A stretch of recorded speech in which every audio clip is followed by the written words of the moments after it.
ఇందిరమ్మ రాజ్యం ప్రజా ప్రభుత్వం ప్రమాణ స్వీకారం చేసి సరిగ్గా 365 రోజులు అంటే ఒక సంవత్సరం పూర్తి చేసుకొని మొదటి సంవత్సరం ఉత్సవాలు పోరాటాల గడ్డ నల్లగొండ గడ్డ మీద ఈరోజు మనం ఈ కార్యక్రమాన్ని జరుపుకుంటున్నాం. మిత్రులారా, జూన్ 2, 2014కు ఎంత ప్రాధాన్యత ఉందో డిసెంబర్ 7, 2023 కావచ్చు, డిసెంబర్ 7, 2024 కావచ్చు, అంతే ప్రాధాన్యత ఉంది. ఎందుకంటే ఉమ్మడి రాష్ట్రంలో సమైక్య పాలనలో ఆనాడు తెలంగాణ వివక్షకు లోనై ముఖ్యంగా నల్గొండ జిల్లాలో సాగునీటి ప్రాజెక్టులు ఫ్లోరైడ్ మహమ్మారిని తరమాలని ఉమ్మడి రాష్ట్రంలో ఎంత ప్రయత్నం చేసినా ఆనాడు సంపూర్ణమైన సహకారం అందలేదు. కానీ తెలంగాణ ఉద్యమానికి నాయకత్వం వహించడంలో నల్లగొండ గడ్డ ముందు బాగానే నిలబడ్డది.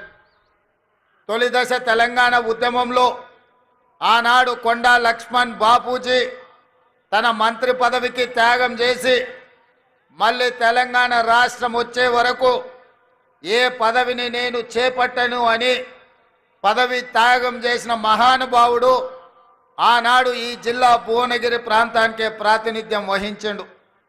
ఆ తర్వాత మలిదశ తెలంగాణ ఉద్యమంలో ఉమ్మడి రాష్ట్ర మంత్రిగా ఉన్న మీ అభిమాన నాయకుడు కోమటిరెడ్డి వెంకటరెడ్డి గారు తెలంగాణ రాష్ట్రం కోసం తెలంగాణ రాష్ట్రం వచ్చే వరకు నాకు మంత్రి పదవులు అవసరం లేదు, నా మంత్రి పదవి కంటే నాకు తెలంగాణ రాష్ట్రమే ముఖ్యమని ఆనాడు ఉమ్మడి రాష్ట్రంలో కోమటిరెడ్డి వెంకటరెడ్డి గారు మంత్రి పదవి త్యాగం చేసి మళ్ళీ తెలంగాణ రాష్ట్రం వచ్చిన తర్వాతనే ఇందిరమ్మ రాజ్యంలో ఈనాడు మంత్రి పదవి చేపట్టడం ద్వారా త్యాగం చేసిన పదవిని మళ్ళీ తీసుకోను అని చెప్పి వారు ఆదర్శంగా నిలబడ్డారు.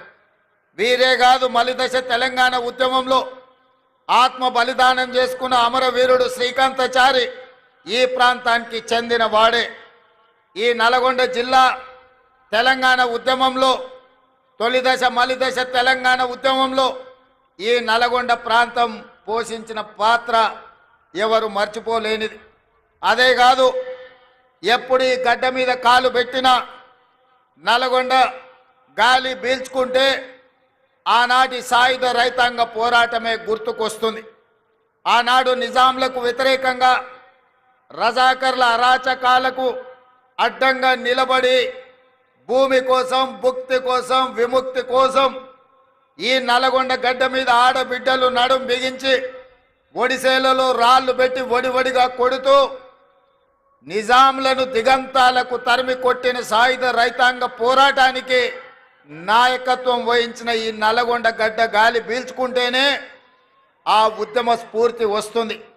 అదే కాదు, అన్యాయం ఎదురైతే వీరోచితంగా పోరాటం చేసిన మల్లు స్వరాజ్యం, భీమిరెడ్డి నరసింహారెడ్డి, రావి నారాయణ రెడ్డి, ధర్మ భిక్షం లాంటి నాయకులు ఈ నల్లగొండ గడ్డ మీద నుంచే ప్రాతినిధ్యం వహించి సాయుధ రైతాంగ పోరాటం నుంచి ఎర్ర జెండా పోరాటం వరకు ఈ నల్లగొండ గడ్డ ముందు బాగానే నిలబడి పోరాటం చేసింది. తెలంగాణ ఉద్యమంలో తెలంగాణ రాష్ట్రం వస్తే తప్పకుండా నల్గొండ సమస్యలు పరిష్కారం అవుతాయి.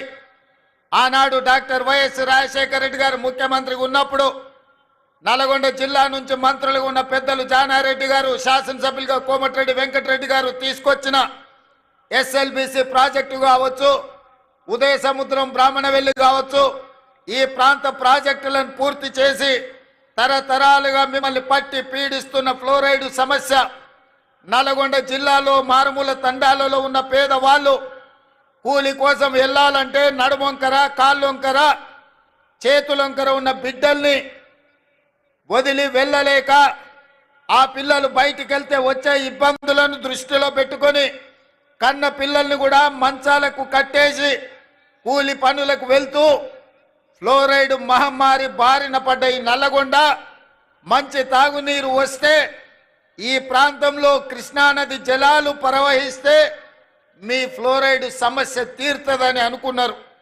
ఆ ఫ్లోరైడ్ సమస్యను తీర్చడానికి 44 కిలోమీటర్ల టన్నెల్ నిజంగానే కోమటిరెడ్డి వెంకటరెడ్డి గారు చెప్పినట్టు ఉత్తమ్ కుమార్ రెడ్డి గారి నాయకత్వంలో ఒకవేళ ఆనాడే తెలంగాణ రాష్ట్రంలో చంద్రశేఖర్ రావు గారు 10 సంవత్సరాలు ఎస్ఎల్బిసి టన్నెల్ 44 కిలోమీటర్లు, ప్రపంచంలోనే ఇంత పొడవైన టన్నెల్ ఎక్కడా లేదు. టన్నెల్ బోర్ మిషన్ ద్వారా అత్యంత అధునాతనమైన సాంకేతిక నైపుణ్యంతో ఆ టన్నెల్ను పూర్తి చేసి నల్గొండ జిల్లాకు దాదాపుగా 3.5 లక్షల ఎకరాలకు నీళ్లు ఇవ్వడమే కాకుండా 500 పైగా గ్రామాలకు తాగునీటిని ఇవ్వడం ద్వారా శాశ్వతంగా ఫ్లోరైడ్ మహమ్మారిని పాతి పెట్టాలి అని ఆనాడు ప్రణాళికలు సిద్ధం చేశారు. కోమటిరెడ్డి వెంకటరెడ్డి సొంత ఊరు సుఖేందర్ రెడ్డి గారి ఊరికి కూతవేటు దూరంలో ఉన్న బ్రాహ్మణవెల్లి ప్రాజెక్టును పూర్తి చేసి 1,00,000 ఎకరాలకు నీళ్లు ఇవ్వడం ద్వారా ఆ ప్రాంతాన్ని కూడా సస్యశ్యామలం చేయాలని ఉమ్మడి రాష్ట్రంలో వైఎస్ఆర్ నుంచి మంజూరు చేసుకున్న ప్రాజెక్టులు 10 సంవత్సరాల తెలంగాణ చంద్రశేఖరరావు పరిపాలనలో ఆ ప్రాజెక్టులు పూర్తి కాలేదు. ఉమ్మడి రాష్ట్రంలో సమైక్య పాలనలో జరిగిన అన్యాయం కంటే చంద్రశేఖరరావు గారి పరిపాలనలో నల్గొండ జిల్లా నిర్లక్ష్యానికి లోనైంది, అభివృద్ధిని నోచుకోలేదు. అందుకే మిత్రులారా, ఈరోజు డిసెంబర్ 7, 2024 మొదటి సంవత్సరం పూర్తి చేసుకుంటున్న సందర్భంలో మీ ఆశీర్వాదంతో నల్గొండ జిల్లాలో 12 అసెంబ్లీలలో 11 గెలిపించి 2 పార్లమెంట్లలో కుందూరు రఘువీర్ గారిని, చామల కిరణ్ రెడ్డి గారిని పార్లమెంటు సభ్యులుగా అత్యధిక మెజారిటీ, దక్షిణ భారతదేశంలోనే అత్యధిక మెజారిటీని ఇవ్వడం ద్వారా ఈ నల్లగొండ గడ్డ మీద 3 రంగుల జెండానే ఎగురుతుంది. మీ భుజాలు కాయలు కాసేలా ఈ జెండాను మోస్తాం.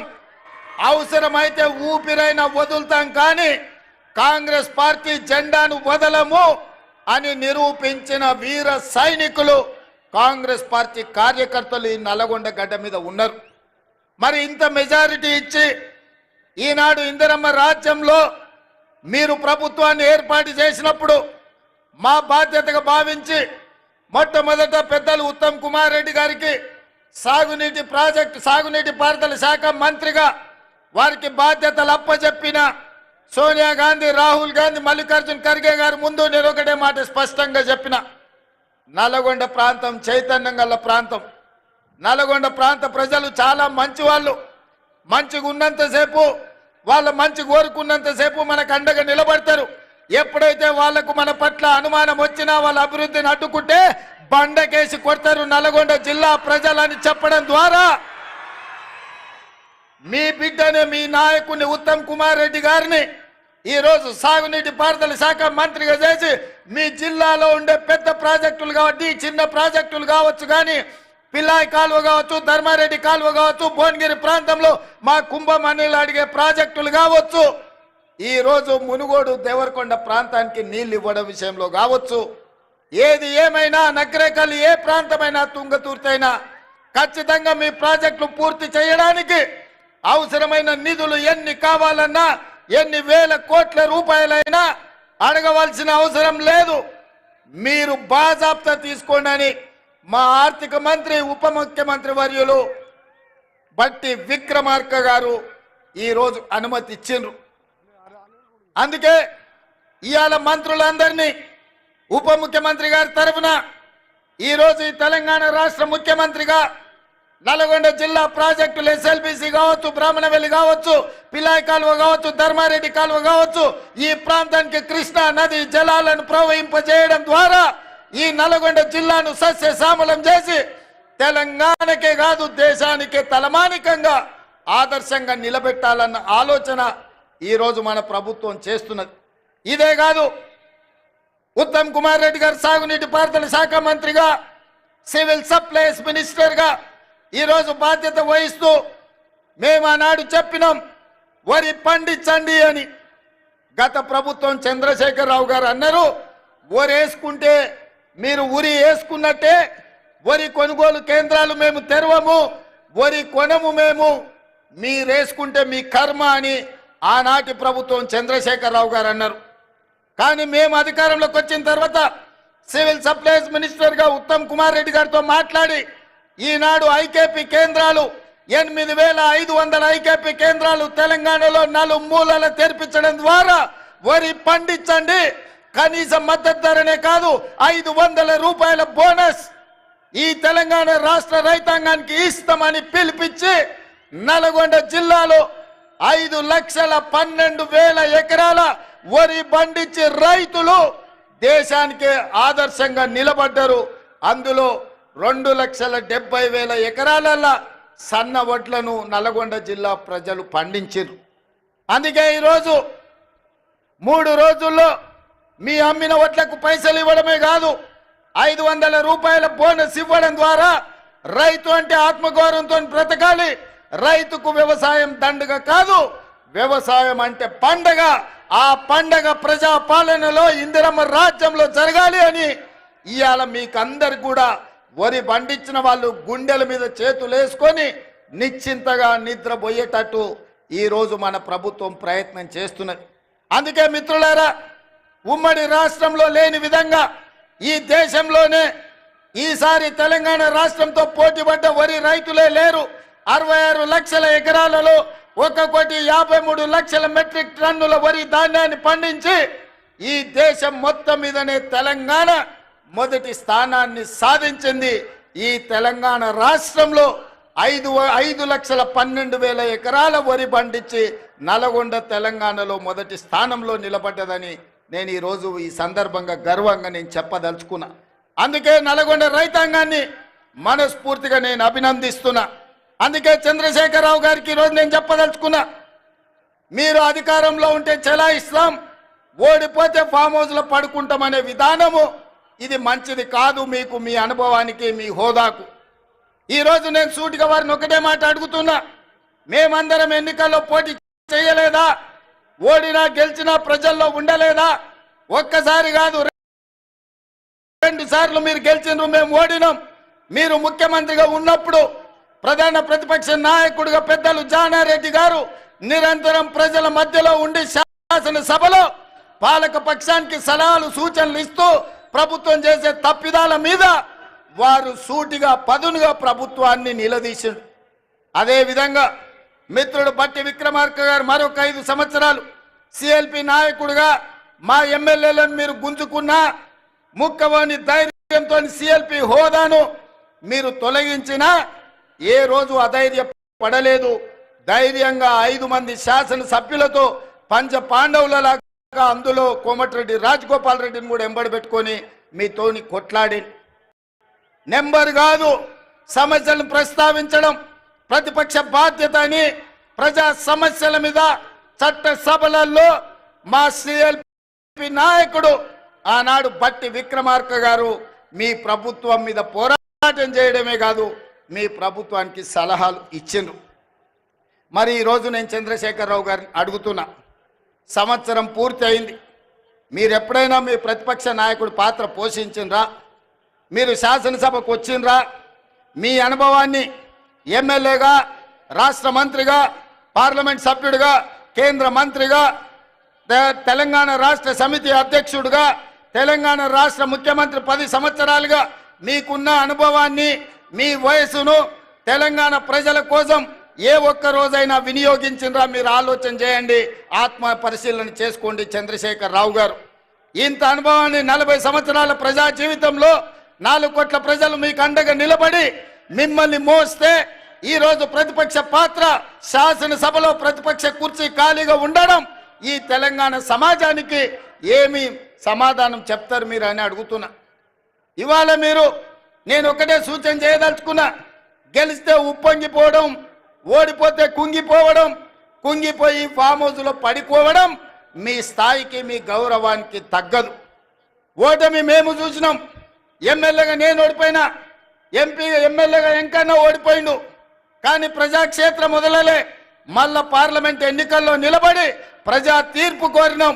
మల్కాజ్గిరి నుంచి నేను, అదే విధంగా నల్గొండ నుంచి ఎంకన్నా ఎంపీలుగా గెలిచి పార్లమెంటులో తెలంగాణ గళాన్ని వినిపించినాం.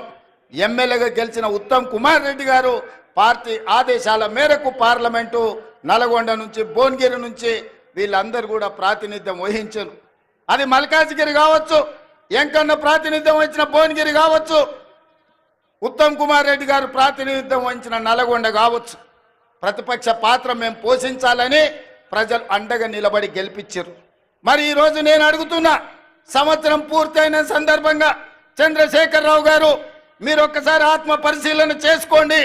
గెలిస్తే ఉప్పొంగడం, ఓడిపోతే కుంగిపోవడం, ఇది తెలంగాణ సమాజానికి ప్రజాస్వామ్యానికి మంచిదా? మీరెందుకు బయటికి రావడం లేదు? మీరెందుకు మాట్లాడడం లేదు? ప్రభుత్వం తీసుకుంటున్న నిర్ణయాలు మీకు నచ్చకపోతే, ప్రజలకు కష్టం వస్తే ప్రజల పక్షాన మీరు మాట్లాడవలసింది పోయి మీరు ఒక గాలి బ్యాచ్ను జమ చేసి ఊరి మీదకి వదిలినరు. వాళ్ళ మాటలు ఎప్పుడైనా మీరు విన్నారా? చంద్రశేఖరరావు గారు ఏం మాట్లాడుతున్నారో, ఏం చేస్తున్నారో? ఫ్యాక్టరీలు తెస్తామంటే వద్దంటారు, పరిశ్రమలు పెడతామంటే వద్దంటారు, రోడ్లు వేస్తామంటే వద్దంటారు, RRR కడతామంటే వద్దంటారు, బ్రాహ్మణ వెళ్ళి పూర్తి చేస్తామంటే వద్దంటారు, ఫార్మా సిటీ కాదు అది ఫ్యూచర్ సిటీ అంటే వద్దంటారు, మన ఫాక్సికాన్ పెట్టుబడులు తెస్తామంటే వద్దంటారు, మీకు ఇచ్చిన మెడికల్ కాలేజీలు పూర్తి చేస్తామంటే వద్దంటారు. ఈరోజు ఏది అయినా వద్దనడం తప్ప ఇంకొక మాటనే వాళ్ళకి తెలుస్తలేదు. నేను అడుగుతున్నా, ఏది వద్దన్నప్పుడు, భూసేకరణ చేయొద్దన్నప్పుడు, పెట్టుబడులు రావద్దన్నప్పుడు, కాలేజీలు తెరవద్దన్నప్పుడు, ఉద్యోగాలు ఇవ్వద్దన్నప్పుడు, గ్రూప్ 4 పరీక్షలు పెట్టొద్దన్నప్పుడు, గ్రూప్ 1 పరీక్షలు పెట్టొద్దన్నప్పుడు, DSC నోటిఫికేషన్ రద్దు చేయమంటే ఏ విధంగా తెలంగాణ రాష్ట్రం ముందుకు వెళ్తుందో తెలంగాణ సమాజం ఆలోచన చేయాలి. ఇయ్యాల పరీక్షలు పెట్టొద్దు, పిల్లలకు ఉద్యోగాలు ఇవ్వద్దు అంటే ఇది తెలంగాణకి క్షేమమా? ఇది తెలంగాణకు మంచిదా? ఒక్కసారి ఆలోచన చేయండి. ఆనాడు తెలంగాణ ఉద్యమం జరిగిందే ఉద్యోగాల కోసం, ఉపాధి కోసం, ఉజ్వల భవిష్యత్తు కోసం. నూనూగు మీసాల యువకులు ఉస్మానియా యూనివర్సిటీ, కాకతీయ యూనివర్సిటీలలో తెలంగాణ ఉద్యమాన్ని ఉవ్వెత్తున లేపి ఓ ఈశాన్ రెడ్డి, ఓ వేణుగోపాల్ రెడ్డి, ఓ కానిస్టేబుల్ కిష్టయ్య, ఓ యాదయ్య వీళ్ళందరూ ఆత్మ బలిదానాలు చేసుకొని శ్రీకాంతాచారిని ఆదర్శంగా తీసుకొని వాళ్ళు ప్రాణ త్యాగాలు చేసింది వాళ్ళ భవిష్యత్ తరాల పిల్లలకు ఉద్యోగ ఉపాధి అవకాశాలు రావాలి, వాళ్ళ బతుకులైన బాగుపడాలి అని కదా తెలంగాణ కోసం త్యాగం చేసింది. లేకపోతే 1200 మంది ఆత్మ బలిదానాలు చేసుకున్నది మీ కుటుంబంలో 4 ముఖ్యమంత్రులని, 2 మంత్రులను, లేకపోతే రాజ్యసభ సభ్యులను, ఎమ్మెల్సీలను చేయడానికి పిల్లలందరూ ప్రాణత్యాగం చేసిండ్రా? మీ 4 కోసం మీ పిల్లలు త్యాగం చేసిరా? 4 కోట్ల తెలంగాణ ప్రజల కోసం ప్రాణ త్యాగం చేసిండ్రా? నువ్వు ఒక్కసారి ఆత్మ పరిశీలన చేసుకోండి చంద్రశేఖరరావు గారు. ఇవాళ మేము భావిస్తున్నాం 1200 మంది తెలంగాణ బిడ్డల ఆత్మ బలిదానాల పునాదుల మీద ఏర్పడి తెలంగాణ రాష్ట్రం, ఈ తెలంగాణలో ఉండే నిరుద్యోగ రాక్షసిని ఈ రోజు బంధించాలి, నిరుద్యోగ యువకులకు ఉద్యోగాలు ఇచ్చి ప్రయోజకులను చెయ్యాలన్న ఆలోచన ఇవాళ కాంగ్రెస్ పార్టీ చేసింది. 15,000 కానిస్టేబుల్ల ఉద్యోగాలు ఇస్తే నల్గొండలో వేలాది ఉద్యోగాలు వచ్చినాయి. ఇవాళ నేను గర్వంగా నేను తెలంగాణ రాష్ట్ర గడ్డ మీద నుంచి నేను చెప్పదలుచుకున్నా, మొదటి సంవత్సరం ఈ దేశానికి స్వతంత్రం వచ్చినప్పటి నుంచి ఈనాటి వరకు 75 సంవత్సరాలలో ఈ దేశంలో ఏ రాష్ట్రంలో ఏ ముఖ్యమంత్రి, ఏ ప్రభుత్వం మొదటి సంవత్సరంలో 55,143 ఉద్యోగాలు ఇచ్చిన రాష్ట్ర ప్రభుత్వమే లేదు. తెలంగాణలో మా ప్రభుత్వం ఇచ్చింది.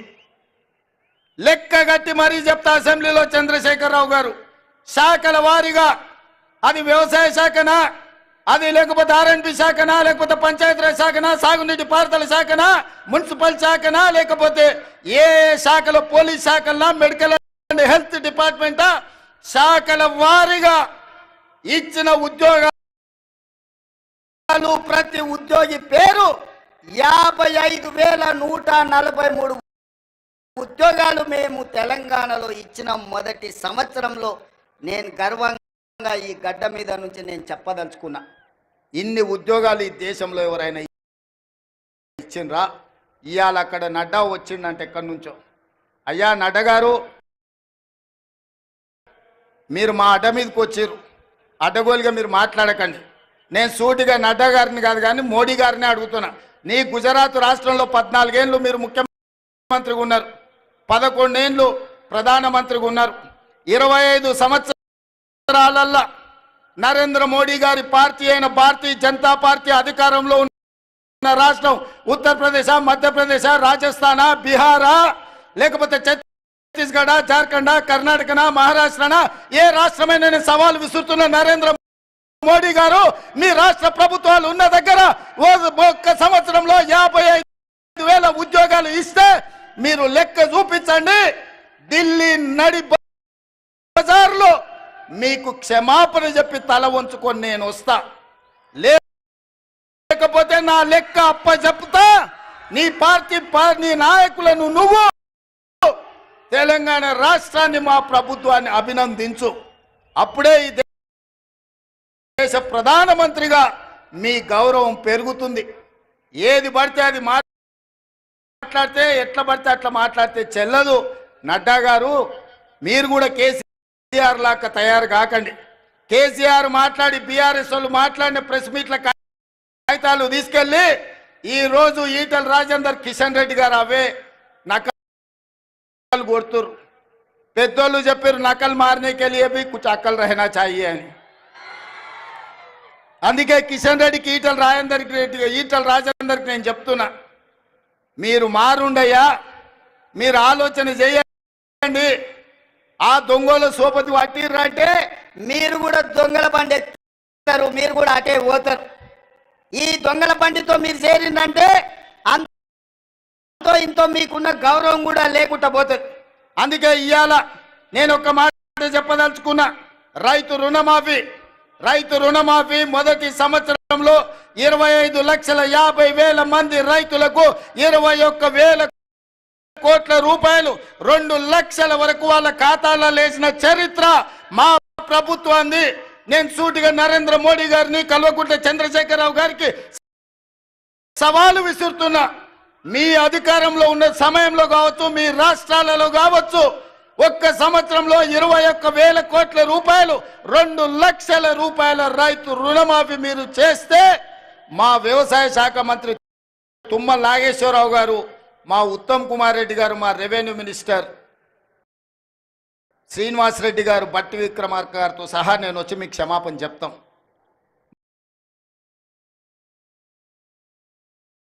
ఆ చరిత్ర ఇది, నికార్సైన లెక్క ఇది.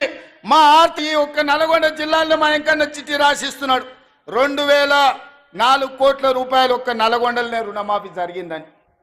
ఒక్క నల్గొండ ఉమ్మడి జిల్లాలో 2,000, కొత్త నల్గొండ జిల్లాలనే 2,004 కోట్ల రూపాయలు మీ ఒక్క జిల్లాలనే రైతులకు రుణమాఫీ జరిగిందని చెప్పి వెంకన్న లెక్కలు అందిస్తున్నాడు. పెద్ద ఎత్తున చప్పట్లు కొట్టండి మిత్రులారా.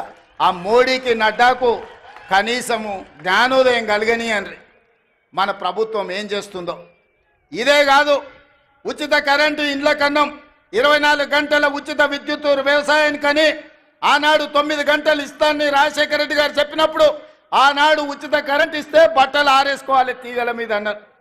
కానీ అది తప్పని నిరూపించి రైతులకు ఆనాడు 9 గంటల ఉచిత కరెంటు కాంగ్రెస్ పార్టీ ఇచ్చింది. ఉచిత కరెంటు పేటెంట్ ఎవరిదయా? మనది కాదా? మనం కాదా ఈ దేశంలో కనిపెట్టింది? మన కాంగ్రెస్ ప్రభుత్వం కాదా?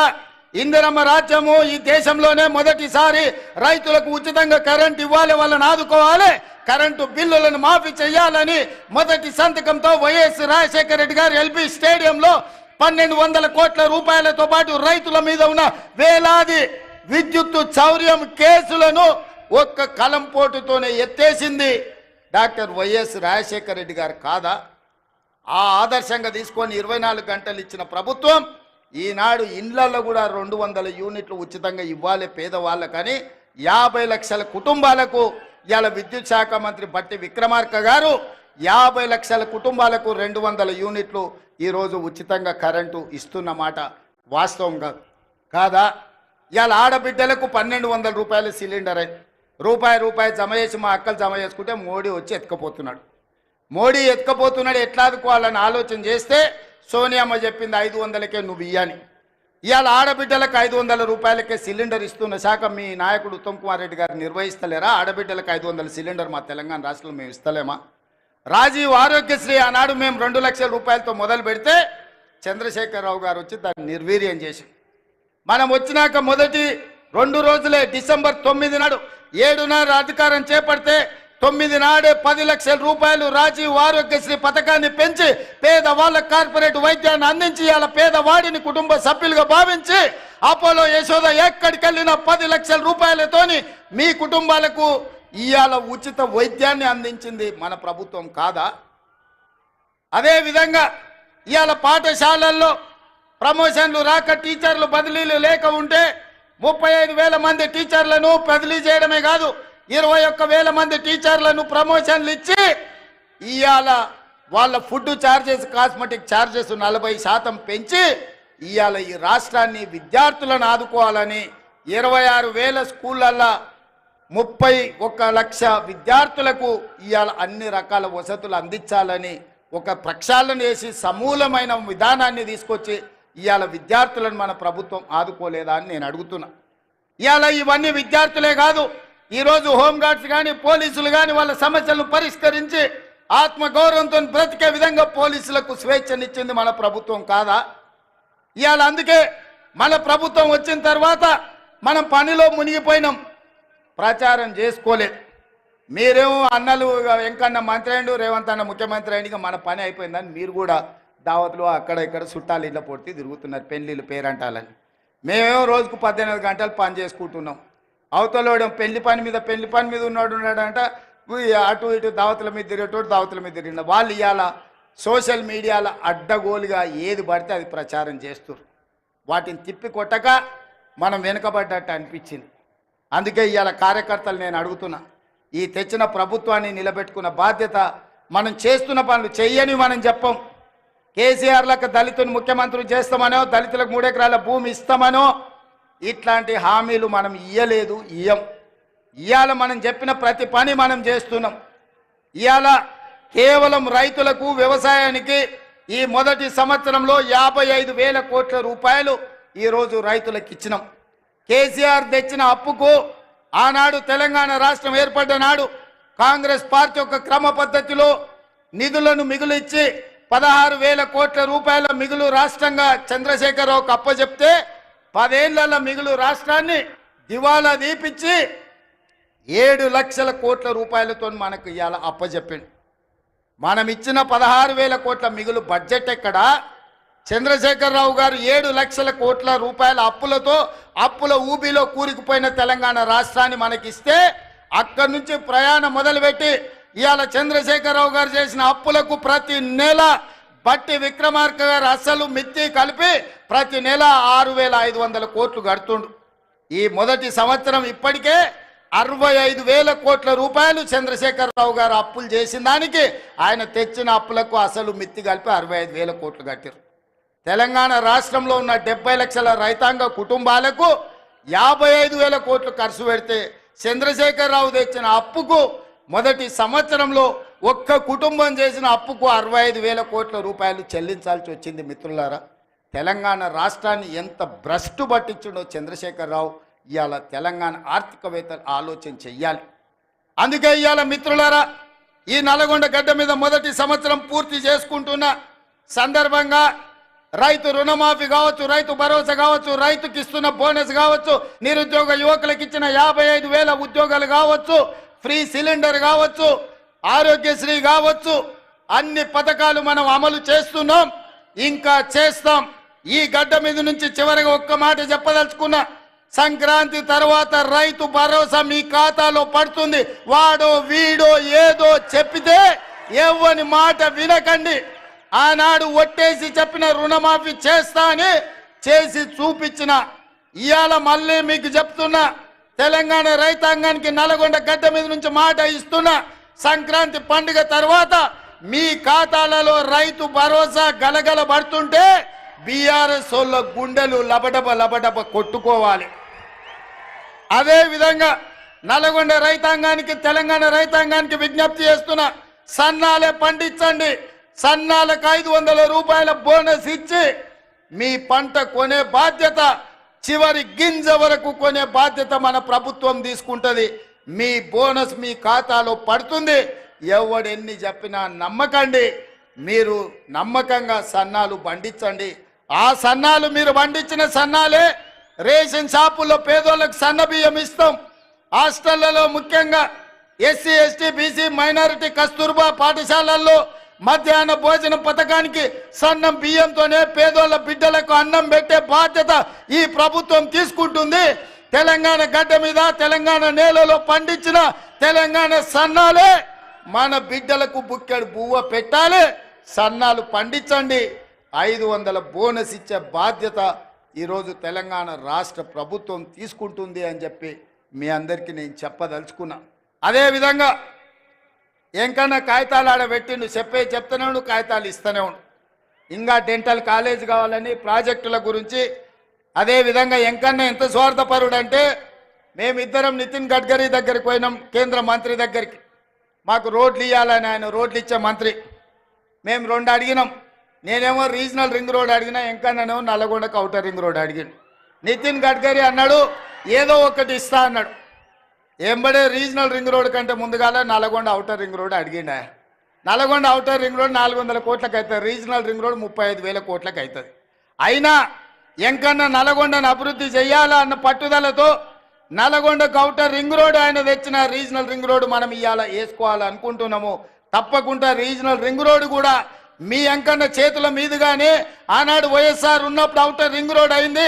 ఈనాడు ఎంకన్న చేతుల మీదుగా కేంద్ర ప్రభుత్వం నుంచి రీజనల్ రింగ్ రోడ్డు తీసుకొచ్చి అభివృద్ధి చేసే బాధ్యత ఈరోజు మన ప్రభుత్వం తీసుకుంటుంది. ఎయిర్పోర్ట్కు కూతవేటు దూరంలో ఫ్యూచర్ సిటీ కట్టడం ద్వారా ఒక గొప్ప నగరాన్ని హైదరాబాదు నిజాంలు కుతుబ్ షాయిలు కట్టిండ్రు, సికింద్రాబాద్ను నిజాం బ్రిటిషర్స్ కట్టిండ్రు.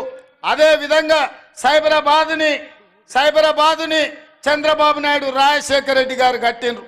ఇవాళ 4th సిటీని మీ అన్నగా మీ తమ్ముడుగా 4th సిటీని కట్టే బాధ్యత ఆ సిటీ ఫ్యూచర్ సిటీ అవుతుంది. 50,000 ఎకరాల కొత్త నగరాన్ని నిర్మించుకొని ప్రపంచంలో ఉండే పెట్టుబడులను అక్కడికి తీసుకొచ్చి మన నిరుద్యోగ యువకులకు, ఇంజనీర్లకు, లాయర్లకు, డాక్టర్లకు ఉద్యోగ ఉపాధి అవకాశాలు కల్పించే బాధ్యత ఈరోజు మన ప్రభుత్వం తీసుకుంటుంది. కొత్త నగరాన్ని నిర్మించుకోవడానికి ఎంకన్నా పక్క నుంచి మా మూసీ కథ ఏందంటున్నాడు, కాగితం మీద రాసిచ్చి నకలు చిట్టిస్తే ఏందో అనుకున్నా. ఇవాళ మీ కష్టాలు చూసే ఫ్లోరైడ్ ఒక పక్కన మీ ప్రాణాలు తింటుంటే, మీ బొక్కల్ని నలుచుకొని తింటుంటే అదేవిధంగా మూసీ మీకు కాలుష్యం అయిపోయింది. మూసీ ప్రాజెక్టు నేను చేసి మీకు కృష్ణా గోదావరి జలాలతో పాటు మూసీ ఈసా నది నుంచి నీళ్లు తేవాలే, మీ పంటలు పండాలే, కాలుష్యం పోవాలే, చచ్చిన శవాలు పశువుల కలేబరాలు కొట్టుకొస్తున్న మూసీని ప్రక్షాళన చెయ్యాలని ఇవాళ నేను ముందుకు వస్తే బీఆర్ఎస్ వాళ్ళు కట్టొద్దంటారు. నల్గొండ ఆలోచన చెయ్యాలి. ఈయన్నే పక్కనే ఒక ఆయనకు ఒకటి ఇచ్చారు ఏకలింగానికి. ఆ ఏకలింగాన్ని మీరు పోయి అడుగురు, సూర్యాపేటకు పోయి మూసీ కట్టాలా వద్దా. మూసి వద్దంటే తీసుకొని పోయి అందులోనే ముంచండి ఏకలింగాన్ని. ఎందుకంటే తప్పిపోయిండు, అట్లనో ఇట్లనో ఎట్లనో. ఇవాళ ఈ మూసీ ప్రాజెక్టు కట్టకపోతే నల్గొండలు ఎవరు బ్రతకలేని పరిస్థితి. వరల్డ్ హెల్త్ ఆర్గనైజేషన్ చెప్పింది మనుషులు జీవించలేని పరిస్థితులు నల్గొండ ప్రాంతంకు రాబోతున్నాయని. అందుకే ఇవాళ మూసీ ప్రక్షాళన చేసి గోదావరి జలాలు ఉస్మాన్ సాగర్, హిమాయత్ సాగర్కు తరలించి అక్కడి నుంచి మూసీలో గోదావరి జలాలను ప్రవహింపజేసి మీ మూసీ ప్రాజెక్టు నేరేడ్చర్ల వరకు ఈరోజు మూసీ ప్రాజెక్టును కట్టడం ద్వారా ఈ నల్గొండను అభివృద్ధి పదం వైపు నడిపించి కలుషితం లేని నీరును మీ ప్రాంతానికి ఇవ్వడం ద్వారా, ఇండస్ట్రియల్ పొల్యూషన్ నుంచి మిమ్మల్ని కాపాడడం ద్వారా మూసీ కట్టి తీరుతాం. మూసీ కట్టే బాధ్యత నాది, నల్లగొండకు విముక్తి కలిగించే బాధ్యత నాది. ఎవరైనా అడ్డం వచ్చేటోళ్ళ సంగతి చూసే బాధ్యత మీది. అదొక్క బాధ్యత మీరు తీసుకోండి. నిజాంనే దిగంతాలకు తరిమినోళ్ళు, ఉమ్మడి రాష్ట్ర సమైక్య పాలన నుంచి విముక్తి కలిగించిన నల్గొండ బిడ్డలు. బండి యాదగిరి ఆనాడు బాడిండు, బండి వెనుక బండి కట్టి 16 బండ్లు కట్టి ఏ బండ్లో వస్తారో కొడుకో నైజాం సర్కరోడా, చుట్టుముట్టు సూర్యాపేట, నట్ట నడుమ నల్లగొండ, కడతామ్ర నీ గోరి అని నల్గొండ బిడ్డలు, నిజాంకే గోరి కట్టిన బిడ్డలు మీరు. ఇవాళ మూసి వద్దని అడ్డం బండటోళ్లకు గోరి కట్టే శక్తి మీకే ఉంది. మీరు అనుకుంటే ఎల్బీ నగర్, మహేశ్వరం, ఇబ్రాహీంపట్నం, ఉప్పల్ నియోజకవర్గాలు నల్గొండ బిడ్డలు దలుచుకుంటే బీఆర్ఎస్ వాళ్ళ డిపాజిట్లు గల్లంత అవుతాయి. మీరు కంకణం కట్టుకోండి. నల్గొండ ప్రజలారా ఆలోచన చెయ్యండి. మూసి కట్టాలన్నా వద్దా? మూసి వద్దంటే ఆ మూర్ఖులు మిమ్మల్ని నిండా ముంచుతారు. మూసి కట్టాలంటే వద్దన్నోళ్ళను మూసిలో ముంచండి అని మీ అందరికీ తెలియజేస్తూ, మూసి కట్టే బాధ్యత నేను తీసుకుంటే ఎంత ఖర్చన్నా కానీ, ఎన్ని కష్టాలన్నా రాని, సోషల్ మీడియాలో ఎన్నైనా తిట్లు తిట్టని, ఎట్లా తిడుతురో మీరు చూసిరు కదా. ఏడైనా ఏదైనా కట్టాలంటే ఎవరో ఒకరు కోల్పోవాలి. కోల్పోయే వాళ్ళకి ఎవరైనా ఇష్టపడి మూసీలో బతుకుతారా? మూసీలో ఎన్ని దోమలు ఉన్నాయో మీకు తెలియదా? నల్గొండలో సిరీస్ ఫ్యాక్టరీ కలుషిత ఎట్లుండేనో మీకు తెలియదా? బోర్ వేస్తే నీళ్లు పచ్చగొచ్చి అన్నం వండుకుంటే సారే పెట్టుకున్నట్టు పసుపు బియ్యంతో అన్నం తిన్నట్టు ఉండలేదా? అట్లాంటి పరిస్థితి నుంచి ఇవాళ ప్రక్షాళన చెయ్యాలి అని అంటే వద్దే వద్దు అని ఇవాళ బీఆర్ఎస్ వాళ్ళు అంటారు. నేను చంద్రశేఖరరావు గారిని అడగదలుచుకున్నా, మీ పిల్లలంటే గాలి పోరలు గాలికి తిరుగుతారు, గాలి మాటలు మాట్లాడతారు. అనుభవం గల మీరు చెప్పండి, మూసి కట్టాలన్నా వద్దా? వద్దంటే మా నల్గొండ బిడ్డలు మిమ్మల్ని బొంద పెడతారు. ఉన్న ఏకలింగం కూడా మొక్క కూడా మొలవదు నల్గొండ జిల్లాలని పార్టీ గుర్తుపెట్టుకో. అది ఎల్బీ నగర్ కావచ్చు, మహేశ్వరం కావచ్చు, ఉప్పల్ కావచ్చు, నీకున్న సీట్లలో డిపాజిట్ వస్తే మా నల్గొండ బిడ్డల మీద ఒట్టే. ఎందుకనంటే మా నల్గొండ వాళ్ళు అనుకుంటే మా పాలమూరు వాళ్ళు తోడైతే ఈడ ఎవరికన్నా డిపాజిట్ వస్తుందా? మీరు ఒక్కసారి ఆలోచన చెయ్యండి. అందుకే ఇవాళ మూసీ ప్రాజెక్టును పూర్తి చేసే బాధ్యత ఇవాళ మీకు ఒకే ఒక్క మాట ఇచ్చిపోతున్న నల్గొండ జిల్లాలో. మిగతా అన్ని కూడా మీ నాయకుల చేతుల్లోనే ఉంది, వాళ్ళు పని చేసుకుంటారు. ఈ వేదిక మీద నుంచి నల్గొండ జిల్లాలకు నేను ఇస్తున్న ఒకే ఒక్క మాట, మూసీ ప్రక్షాళన చేస్తాం, మూసీని పునరుజ్జీవింపజేస్తాం. మూసీలో కొట్టుకొచ్చే మనుషుల శవాలు, పశువుల కలేబరాల నుంచి విముక్తి కలిగించి మీ వ్యవసాయానికి ఉపయోగపడే, మీరు తాగడానికి పనికొచ్చే నీళ్లను గోదావరి నుంచి తరలించి నల్గొండ కృష్ణానదిలో కలిసే వరకు మూసీ, ఈసా, గోదావరి జలాలను మీకు ఇచ్చే బాధ్యత నేను తీసుకుంటూ మీ అందరి దగ్గర సెలవు తీసుకుంటున్న మిత్రులారా.